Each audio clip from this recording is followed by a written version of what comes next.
O ritmo da dança não é pronto, não é forjado, é construído. E assim é uma relação. Construções que ao longo do tempo criam conexões e profundidade.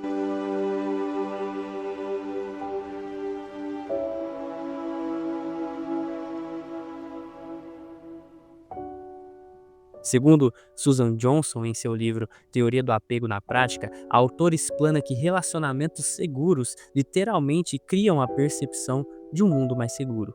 A discussão vai além, quando o seu argumento, que tem base na teoria do apego de Bowlby, diz que os vínculos íntimos com os outros são a base do funcionamento efetivo e da saúde mental. Pensando em relacionamentos disfuncionais, isso também é verdade. Relacionamentos disfuncionais tendem a criar uma percepção de mundo insegura. É exatamente isso que acontece com os protagonistas do filme O Lado Bom da Vida. Os personagens, eles tendem a enxergar o mundo com base na dinâmica relacional na qual estão vivendo, suas motivações e estratégias para alcançar o outro, uma validação existencial e uma prova de quem são e o que podem se tornar perante o outro. O Lado Bom da Vida conta a história de Pat Solatano, um ex-professor que é diagnosticado com transtorno bipolar e após um colapso mental devido a uma possível traição de sua esposa, ex-esposa, que agora tem uma medida protetiva contra ele vai para uma instituição mental e após retornar para casa, ele está simplesmente determinado, quase compulsivamente, a reconciliar com sua ex. Ele tenta vários meios para entrar em contato com ela, mesmo com medida protetiva. E no meio do caminho, ele acaba encontrando com Tiffany, uma mulher viúva com problemas emocionais e relacionais também. A amizade se desenvolve e eles acabam por entrar em uma competição de dança cuja preparação se torna um alicerce de enfrentamento para os seus próprios problemas pessoais. E ambos acabam se ajudando nesse enfrentamento. O que aprendemos com o filme e a história de vida dos personagens é que correr atrás do amor muitas vezes é correr atrás da cura. Quando as coisas são difíceis, você tem que tentar ver o lado bom da vida. Estamos diante, então, de duas pessoas que perderam alguém, uma perda simbólica e a outra perda real. A ex-esposa de Pat tem uma medida protetiva contra ele. O marido de Tiffany morreu em um acidente. Como lidar com a falta? Como duas pessoas emocionalmente quebradas podem se curar? São perguntas com respostas incríveis no filme. Mas meu nome é Jonathan Blake e sejam muito bem-vindos a mais um vídeo aqui nesse canal. Convido a você a se inscrever, dar o like, me ajudar, por favor. Me segue também lá no Instagram. É isso. Somos seres sociáveis. Muitas vezes não queremos que o vazio tenha lugar em nossa existência. Muito do que somos, fazemos e reagimos tem base em nossa personalidade. Personalidade essa moldada por padrões relacionais que tivemos ao longo da vida, principalmente na infância, sendo afirmada ao longo do desenvolvimento, criando certas estruturas comportamentais e emocionais que temos hoje. Segundo a teoria do apego, Bowlby desenvolveu padrões de apego que as crianças desenvolvem com os cuidadores que molda a vida adulta. Ou seja, laços afetivos têm um impacto duradouro na vida dos indivíduos que afeta todas as áreas emocionais e sociáveis. O sistema familiar de Pat revela uma família bagunçada e emocionalmente estável. Os acontecimentos sequenciais do filme mostram isso em todas as imagens, falas e problemas. Ou seja, não é só a família, mas todo o contexto e o roteiro te coloca em uma perspectiva de alguém que não para respirar, sabe? De alguém que está em constante movimento, de alguém que não sabe contemplar a vida, de alguém ansioso, com apego ansioso, onde não há espaço para uma relação saudável. É um caos que representa a mente ansiosa e instável. Mas o filme vai ganhando calmaria no momento em que os personagens eles começam a ensaiar para uma competição de dança. Acho que a vida, assim como uma dança, tem seus ritmos e movimentos. Haverá ritmos calmos com movimentos lentos, da mesma forma que pode haver ritmos rápidos com movimentos acelerados, exigindo, em alguns casos, ousadia e até coragem. Fica ainda mais interessante quando a gente analisa a perspectiva da dança com alguém do nosso lado.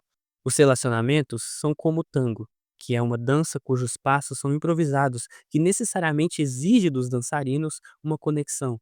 Os personagens eles vão se desenvolvendo na medida em que vão se aproximando de forma mais saudável, na medida em que vão sabendo lidar com os defeitos um dos outros. Esse tipo de assunto abre margem para a responsabilidade emocional e o poder que os relacionamentos têm na vida das pessoas.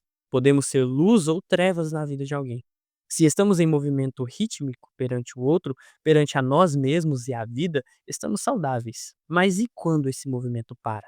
Muitas vezes nos colocamos em perguntas como o que aconteceu, por que parei de dançar, por que a gente está tentando se encaixar em um ritmo que não é seu, que não é nosso. Uma relação só se desenvolve de uma forma adequada quando somos responsivos às necessidades do nosso cônjuge. Só que para isso acontecer, o nosso self, o nosso eu, tem que ter um desenvolvimento maduro. Precisamos curar feridas que geraram maneiras disfuncionais de se relacionar com o outro.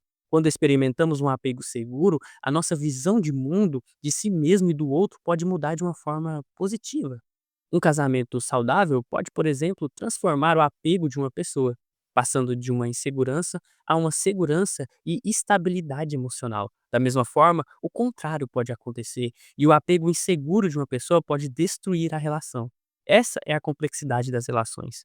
Portanto, é necessário ter muita maturidade para reconhecer certos padrões viciosos que a gente carrega dentro de si. Se tem algo que eu aprendi com isso nos últimos meses, é que existe uma relação acessível, que transforma nosso self, nossa mente, que transforma a maneira como enxergamos e enfrentamos a vida. E essa relação é a relação com Cristo. Existe uma mudança capaz de transformar nossos corações. Existe uma mudança que simplesmente transforma o nosso self. E essa mudança tem nome. Ela se chama metanoia. A relação com aquele que foi verdadeiramente Deus e verdadeiramente homem. Essa relação é capaz de transformar todas as outras relações. Essa relação é a única relação capaz de nortear com absoluta verdade os princípios das relações. Porque pensa comigo, estamos diante de um Deus que sustenta todas as coisas. No princípio, ele estava com Deus e o Verbo era Deus. Mas ao mesmo tempo, temos um homem santo que foi tentado em todas as coisas, mas permaneceu santo. Temos um homem de dores que sabe o que é padecer. Portanto, temos um sumo sacerdote que se compadece de nossas dores, pois sofreu. No espectro relacional, Jesus Cristo foi traído e ele sabia disso. Temos, portanto, um Deus que enxerga corações. Temos um Deus que enxerga pessoas como elas realmente são. Já nós não temos esse poder. Portanto, o norteador de nossas relações deve sempre ser Cristo, o único com autoridade para isso. E veja, terapia de casal, aconselhamento bíblico, eles existem e também podem ser usados para a glória de Deus. Não estou negando esse fato. Eu mesmo faço psicologia e acredito nisso, mas em termos de autoridade, a autoridade é Ele. Pois só Ele é capaz de transformar uma pessoa, uma relação, uma família da forma mais profunda e verdadeira, ou seja, uma mudança que é eterna e não temporal. E Cristo e Deus usa pessoas para isso também. Um exemplo disso é a comunidade da igreja, o cônjuge, entre outros, como terapeutas. Portanto, Deus ele sempre chamou um povo. Deus te chama para viver em comunidade, justamente para você aprender como o apego realmente deve funcionar, como as nossas relações afetivas, emocionais, em geral, devem funcionar e como essas relações nos moldam e nos transformam. E tudo muda quando temos um estalo. Quando finalmente percebemos que tanto relações disfuncionais que sofremos moldaram quem somos e como isso deve ser curado, e como que essas feridas devem ser fechadas para não perpetuar mais sofrimento ou estragar suas relações agora futuras. É por isso que eu sempre falo que não existe cristão sozinho. Muito do nosso crescimento espiritual e pessoal se dá pela presença de pessoas em nossas vidas. E muitas das vezes temos que saber lidar com erros. Os fracos são suportados justamente para se tornarem fortes. Muitas vezes somos fracos, que pela ajuda de muitas pessoas, ou de alguém em específico, ficamos fortes. E às vezes, como no filme que não é um filme cristão, e que eu fiz essa ligação, às vezes somos dois fracos que juntos ficam fortes. Problemas todo mundo tem, e o que fica em jogo é se você consegue suportar o seu e dar apoio ao outro, focar no outro, tirar o egoísmo de cena.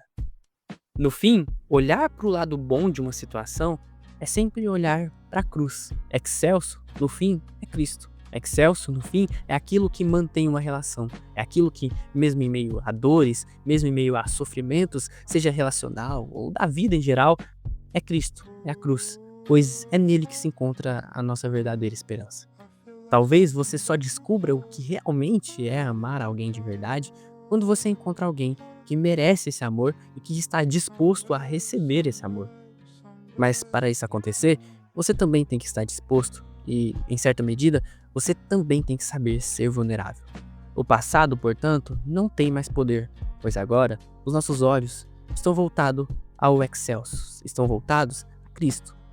Mas enfim, esse vídeo vai chegando ao fim, eu espero que você tenha gostado. Se você gostou, deixe seu like, comenta o que você achou, sempre tô lendo os comentários. Muito obrigado, se inscreva no canal para receber mais vídeos como esse. É isso, deixe sua sugestão aqui de vídeo, o que você quer ver, o que você quer que eu traga como reflexão aqui.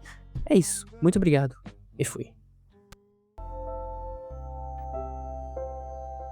O mundo vai partir o seu coração de diversas maneiras, eu garanto. E eu nem sei como começar a explicar essa loucura que tem dentro de mim ou de todo mundo, mas adivinha? O domingo voltou a ser o meu dia preferido. Eu penso em tudo que todos fizeram por mim e eu me sinto um cara de muita sorte.